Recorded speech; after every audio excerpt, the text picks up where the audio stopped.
image of the dollar. So a weaker dollar obviously is a support to gold. Also from a geopolitics standpoint, it looks like the hegemony of the U.S. may be being challenged. I mean, take, for example, last week, China announced that they're going to trade oil for yuan backed in gold. That was followed by Venezuela saying that they're going to trade their oil not for dollars. So we've got some things that are showing less use of the dollar, which is less velocity of the dollar.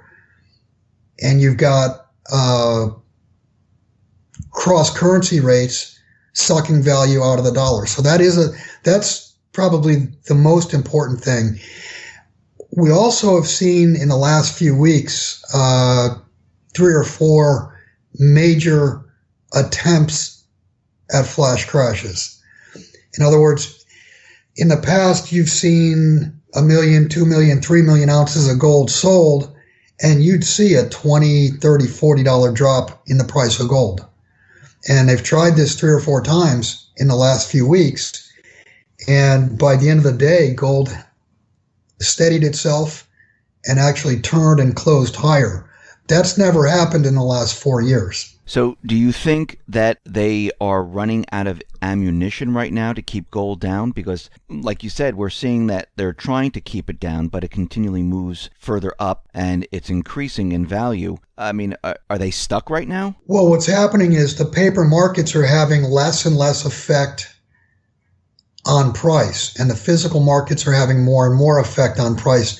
You know, it's funny. I emailed somebody back this morning, just a one-line, tongue-in-cheek response.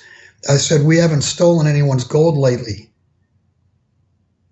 Because the conversation went, you know, in the past, Libya had their gold stolen, Iraq had their gold stolen, and, you know, we were going back and forth, and I concluded it by saying, we haven't stolen anyone's gold lately.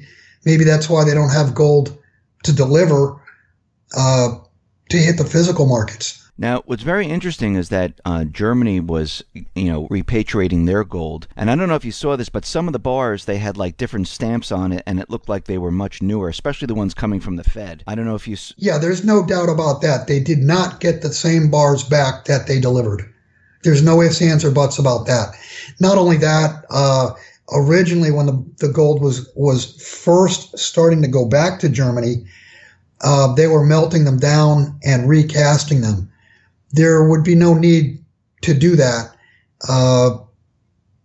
And again, gold has a fingerprint and gold has serial numbers, and the serial numbers did not match. Now, we also saw Mnuchin go over to Fort Knox, and he told everyone that the gold is safe, that, you know, it's all there, don't worry. Now, we know there's many different sectors where they keep the gold. He checked on one.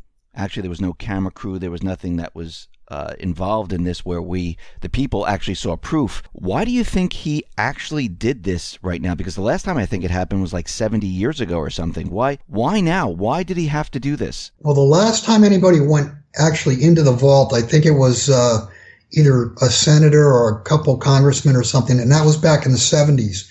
But the last audit, I believe, was 1956. So you're talking over 60 years ago. As to why Mnuchin would go in now, I don't know. A bad joke? It's hard to say. The tweet that came out saying gold is safe, I looked at it and I said, no kidding, but not our gold. So, yeah. I mean, to me, it felt like he was just trying to reinforce that, yeah, all that, you know, conspiracy theory that we don't have it, we actually do, and don't worry about it. And I think he was just trying to make everyone believe that it was all there.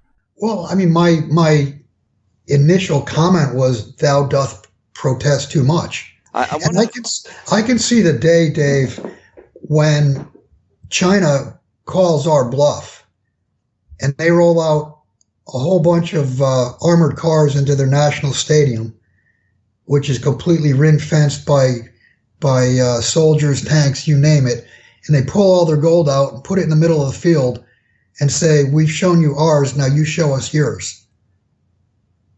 I mean, it's a game of poker, and we've been bluffing since the 70s.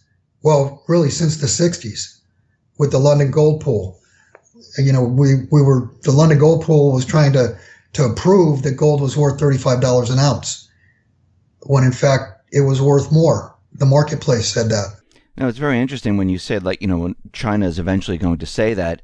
I mean, that would just implode the economy right off the bat. I mean, because you know that the U.S. would not be able to show that much, or maybe anything at all. Well, it would implode the dollar, and then you'd have the problem, and I think you even titled one of the interviews you did with me previously, how will the U.S. trade if they have no gold to settle and the dollar is shunned internationally? Mm-hmm.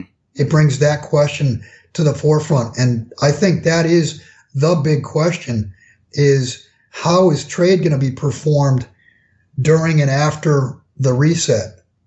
There's going to be some big changes in standards of living. And I assure you the standard of living in the U.S. is going to drop drastically, cut in half, or maybe more. And we discussed this before, and I agree with you. And I wanted to take that and move to the economy right now. And I wanted to get your take on the economy and how you think the economy is doing. I mean, are we in the same boat? I know Trump has been president now since January when he was inaugurated. And here we are already in September. And, you know, he said he was going to be bringing back manufacturing. Do you see any changes in the economy at all? No, not really. It's still bumping along at recessionary levels. You can see retail sales are stagnant. I mean, look at prior to the hurricanes, and the hurricanes will help the auto industry, but they had massive channel stuffing.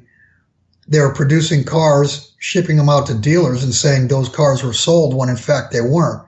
They were on dealer lots. And I'd like to go back, and I know I harp on this all the time, but if you look at credit, global credit growth or contraction, credit is actually beginning to contract worldwide.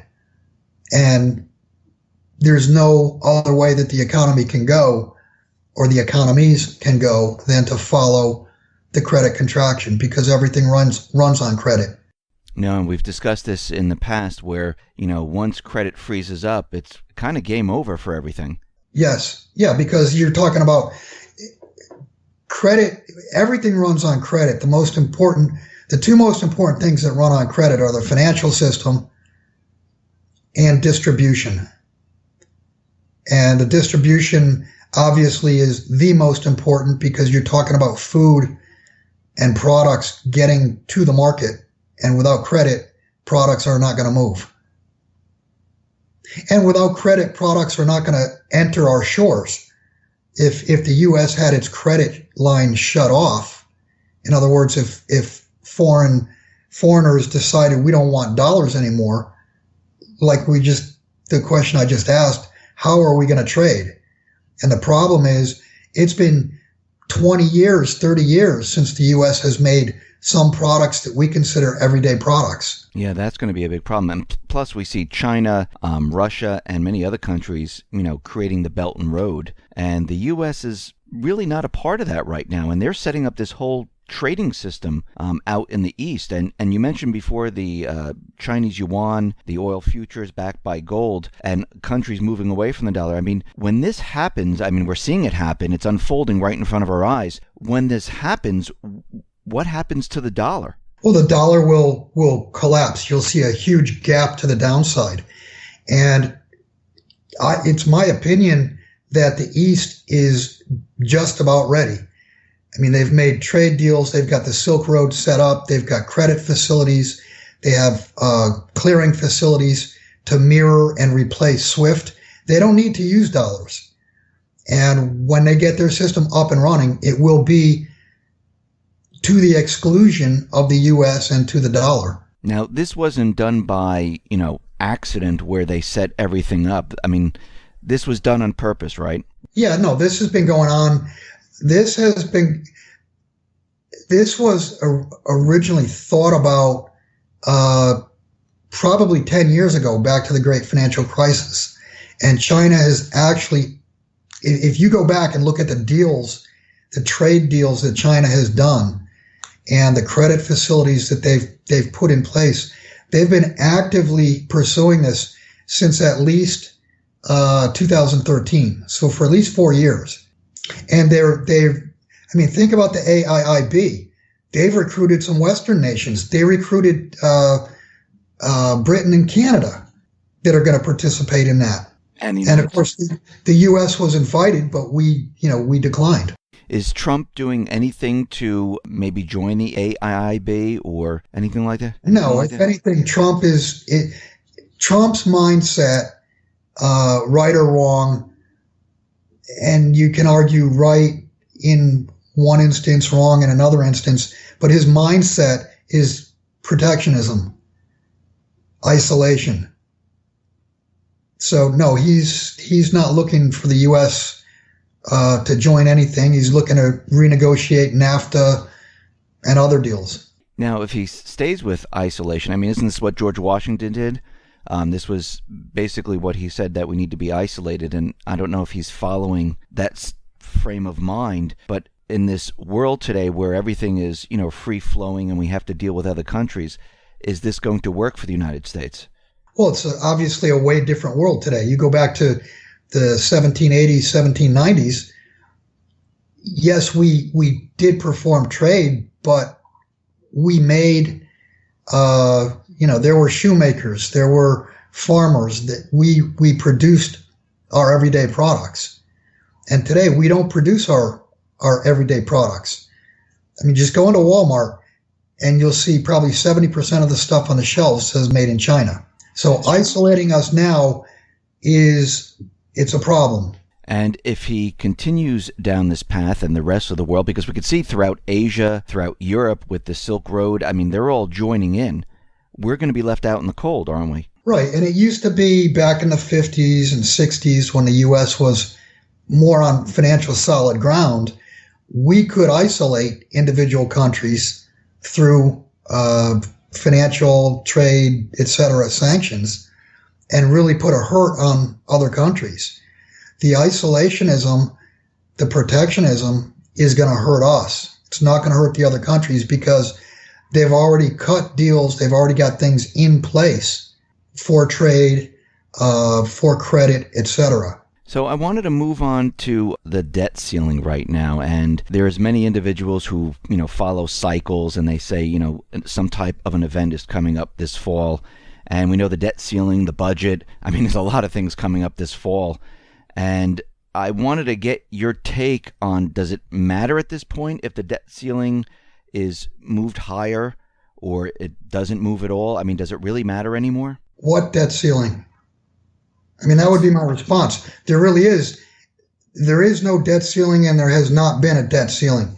It's been, I think they've had 79 debt ceiling increases since 1960.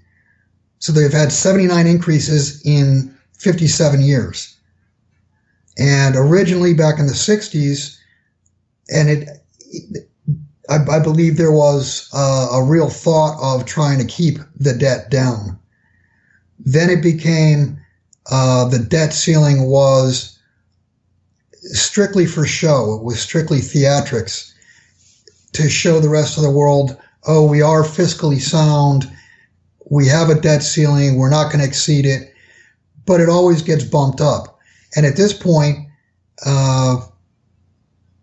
with Trump siding with the Democrats, and that's pretty weird too, that the Democrats, the party that's out of power, is the one that wants to get rid of the debt ceiling. In the past, it's always been it's been reversed. In the past, you always had the sitting Congress, the party that is the majority would want the higher debt ceiling. because it would, business could go on. And to get rid of the debt ceiling, basically what they're saying is we're going to borrow to infinity and we're going to print to infinity. And basically it brings to fruition Jim's coined phrase of QE to infinity. And the opposite of infinity, remember, is zero. And we're talking about the currency, and that's what they're talking about, really talking about doing, is printing and borrowing to infinity. And they really have to do this. They really, at this point, there's so much debt in the system that it cannot be paid back with the existing money supply. The only way to pay back past debt is to borrow anew and create new cash to pay old debt. So we're at the exponential point right now, and that's what no debt ceiling is all about. And when other countries see this, where we don't care about how much we spend, how much currency we create, I mean, aren't other countries going to look at this and say, okay, wait a minute, what are they doing here? This is getting out of control, and the full faith and credit of the U.S. dollar, isn't there going to be a problem? Exactly. I mean, think about it from a neighbor-to-neighbor standpoint. You loan your neighbor money, and you see him living high on the hog and above his means, and he tells you, well, I'm not gonna go to work anymore. I'm just gonna borrow. I mean, what would you think? And that's really what the world is going to think, and that's going to create a complete vacuum of confidence in the dollar. We're headed to hyperinflation. That tells you right there that we're headed to hyperinflation. I want to stay on the track of hyperinflation because, I mean, the ECB came out and they said, okay, we're not doing anything with the interest rates. They're in negative territory. They're continuing with stimulus. The Fed, basically, they're not really doing it. Actually, they've been adding to their balance sheet instead of shrinking it. They added, I think they're up to 20 trillion or something in their balance sheet right now. And at this point, are the central banks stuck? Are they worried that if they stop all of this, everything just falls apart? Well, they are stuck, and we've talked about this before. There is no way that they can actually tighten and take money or take credit out of the system. As Richard Russell always said, we're at the point of the system must either inflate or it dies. So central banks are completely stuck. And to show you how stuck they are, so far this year, they've put $2 trillion into markets to support the markets. And you're talking about asset purchases. That's what asset purchases so far this year of $2 trillion from central banks all over the world. Now ask yourself, what if they didn't make that $2 trillion? Where would the markets be? Or what if they actually tightened and took $2 trillion out of the markets? Where would they be? They'd be a big black smoking hole of nothingness. That is true. So I wanted to get back to hyperinflation. And when you say hyperinflation is coming, what in your mind and what your research tells you, what do you see happening here? How is hyperinflation going to happen? Because a lot of people are saying we're going to see deflation. Well, the hyperinflation is going to be a monetary event. It's going to be the destruction of the fiat currencies themselves. If you go back to the 1930s, we had deflation in the US, we had deflation worldwide because money was backed by gold back then. So what happened was money became more valuable versus real goods. The problem today is money is backed by, I shouldn't say money, but currencies are backed by nothing. And this is the fallacy to Harry Dent's call of gold going to 700 and 400 and 250. Today's dollar is not your grandfather's dollar. Today's currencies are not backed by gold. They're not backed by anything at all. What they are is they're created by credit. And we're living through the greatest credit bubble in the history of history. when this credit bubble goes, it's going to take the fiat currencies and crush them in some cases to zero. Currencies will actually be changed. So the difference between the 30s and the difference between today is what money was. Dollars were money. They were attached, interchangeable with gold up until 1933. From that point forward, there became a widening span between gold and the dollar until where we are now, until 1971, till where we are now. Gold and the dollar are exact opposites. Gold is money. Dollars, euros, etc. They're currencies, and they're currencies that are created from credit. And credit is the problem. So you can't have a deflation versus dollars, but I assure you we're going to have a deflation versus gold.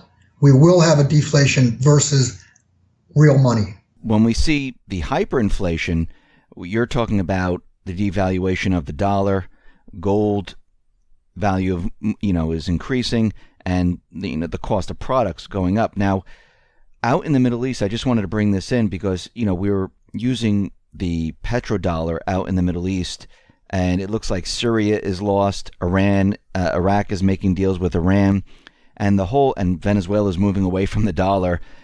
Now, the whole petrodollar system, which, since 2001 or so, where they tried to have regime change and they were trying to keep the system operational, it is all falling apart right now. Right. I equate what's happening right now to going back to elementary school or junior high school or whatever. You have the United States has been a bully for years and years and years, and we've weakened ourselves in every way imaginable. We weakened ourselves financially, militarily, morally, you name it. And we're at the point now where it looks like China is standing up to the U.S. or leading a stand up to the U.S. And you've got, I wrote this the other day, the equivalent of, the guy who plays flute in the band is standing up against the U.S. I mean, for Venezuela to stand up and say, we're not going to accept dollars anymore, that got Gaddafi killed. That got Saddam Hussein killed. And now they say it, and immediately Russia comes out and says if Venezuela is attacked, then they're attacking us. So it's literally all the kids in school are standing up to the bully. That's exactly what it seems like now. And it looks like since they've been dealing outside the dollar, they're not, China and Russia together, they're really not that afraid anymore. Even at the UN Security Council, they're standing up to sanctions and what the United States wants to do with North Korea. And it looks like they're trying to get control of the situation. Well, Dave, I've been saying, or Jim and I have been saying this for about 6 or 8 weeks now. We actually got our own channel for our own subscribers got shut down from YouTube because we talked about the first naval destroyer that was T-boned. There's now been 2 naval destroyers T-boned by cargo ships, by freighters. Something that Jim and I have been talking about for about the last 6-8 weeks or more has been the perceived military weakness, if you will, by foreigners. If you go back 2 years ago, the Donald Cook was shut down and buzzed by, well, I guess it wasn't a MiG, it was an Su-25 or something like that. And then we didn't hear anything about it, and I think it was 2 summers ago. And then 6 or 8 weeks ago, the Fitzgerald got T-boned by a freighter, and that was followed by the McCain being T-boned by a freighter. There have been 4 naval accidents this year.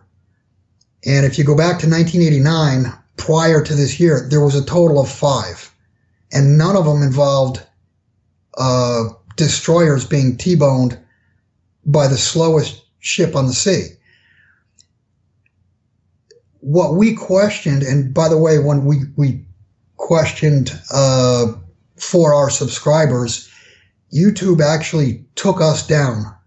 They wouldn't tell us why. We sent 4 or 5 emails to them. We've still never, ever heard from them. So Jim Sinclair and I guess, according to YouTube, were considered fake news. But if you look at the holes in the sides of those 2 boats, the 2 destroyers, there are absolutely no horizontal scratch marks whatsoever. It's just a straight in hole. It's caved in with 0 scratching. Even if the destroyer was moving at 2 or 3 knots, you would see massive horizontal scrapings, and you see none. So what that tells you is both destroyers were dead in the water.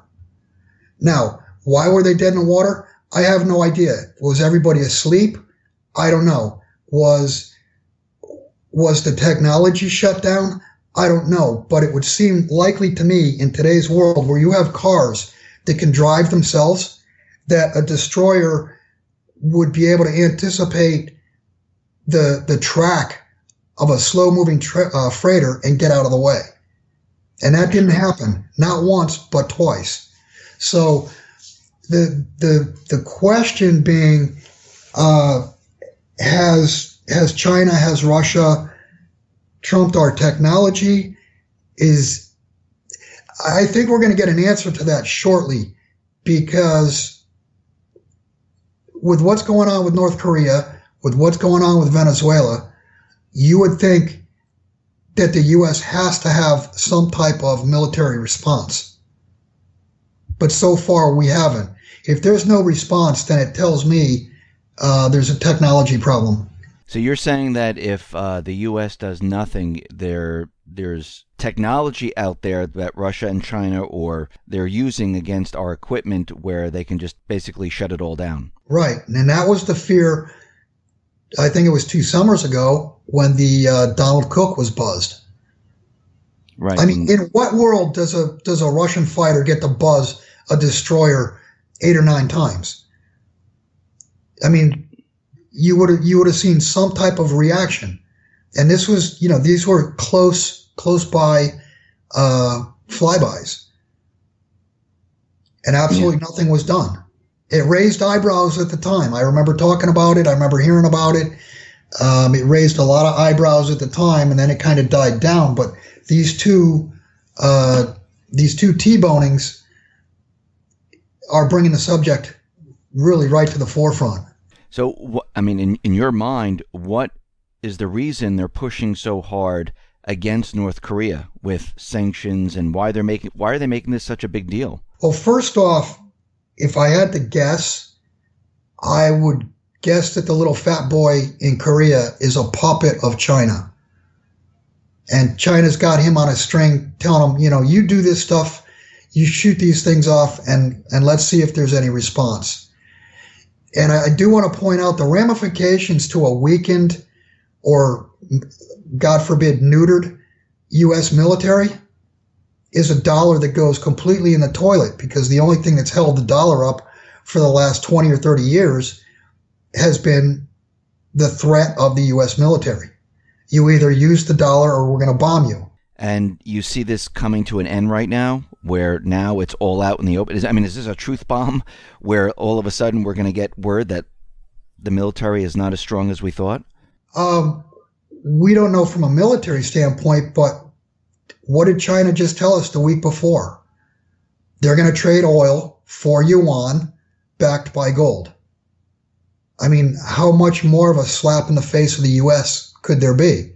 They're going to trade oil for yuan and back it by gold. I mean, remember, for all these years, the IMF, World Bank, et cetera, have stressed that there will be no government, no currency that backs or is backed by gold. They've been trying for years and years and years to push gold completely out of the system. Now China's bringing it back. And so is Russia. I mean, look at what, Russia's accumulated officially 1,500 tons or that China has officially accumulated 1,500 tons. On the back of a napkin, I can show you where they've accumulated 20,000 tons.